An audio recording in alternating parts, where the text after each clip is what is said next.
अस्सलाम वालेकुम स्टूडेंट्स, आज हम अपना एक्सरसाइज 1.4 स्टार्ट कर रहे हैं। इसका पहला क्वेश्चन है सिंप्लीफाई द फॉलोइंग। ये क्वेश्चंस मैंने आपके लिए लिख दिए हैं, आइए इसको सॉल्व करते हैं। अब ये कह रहा है सिंप्लीफाई द फॉलोइंग।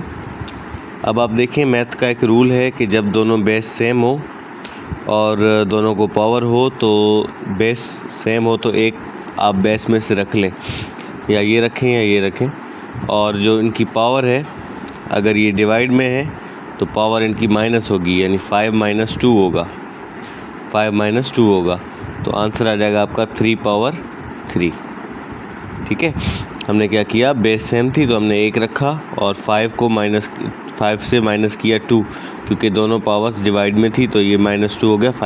3 पावर 3 आ गया। अब 3 पावर 3 का मतलब क्या होता है, 3 × 3 × 3, यानी 3 3 = 9, 9 3 = 27। तो ये आपका आंसर है। दूसरे पे आ जाएं। अब इसको आपने सिंप्लीफाई करना है। 2 पावर 4 है। 2 पावर 4 का मतलब क्या होता है, 2 × 2 × 2 × 2। ठीक है, और 5 पावर 3 है, यानी 5 × 5 × 5। ठीक है, और नीचे 10 पावर 2 है, यानी 10 × 10। तो आपका आंसर आएगा 2 to the 4, 4 to the 8, 8 to the 16। यहाँ पर आपका आंसर आ गया 16 मल्टीप्लाई बाय 5 5 ज़ा 25, 25 5 ज़ा 125। ये हो गया आपका 125 अपॉन में 10 10 ज़ा 100। ठीक है, अब 16 को जब आप 125 से मल्टीप्लाई करोगे तो आपका आंसर आ जाएगा 2000, और नीचे है इसके 100। ठीक है, 16 को 125 से मल्टीप्लाई किया, जवाब आया 2000 और नीचे 100।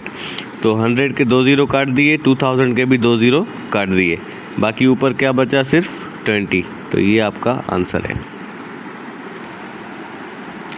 ठीक है, अब आ जाते हैं इधर। ये सबसे सिंपल है। इसमें देखें a + b स्क्वायर है, यानी इसकी पावर 2 है, और ये a + b, इसकी पावर इधर कुछ नहीं, यानी इसकी पावर 1 है। तो यानी ये 1 हो गया, ये 2 हो गए, तो ये आपस में डिवाइड में है, यानी आपस में कट हो सकते हैं, माइनस हो सकते हैं। तो हम इसको कट करेंगे, यानी एक ये वाला हम काटेंगे a + b पूरा इसमें से। तो जब a + b, in 2 a + b में से काटा तो यहाँ पर सिर्फ एक a + b बचा।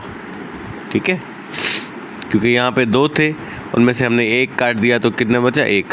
ठीक है, यहाँ पर देखें c + d 3 है, उस 3 में से हमने 2 काटने, ये 2 हमने काट लिए इस 3 में से, तो यहाँ पर क्या बचा, c + d। सही है, तो यही आपका आंसर है, a + b c + d। बस ये काट के आपने, यहाँ पर जगह नहीं है, नहीं तो मैं अलग से इस तरीके से लिखता, a + b मल्टीप्लाई ये ब्रैकेट में, और यहाँ पर c + d इस तरीके से।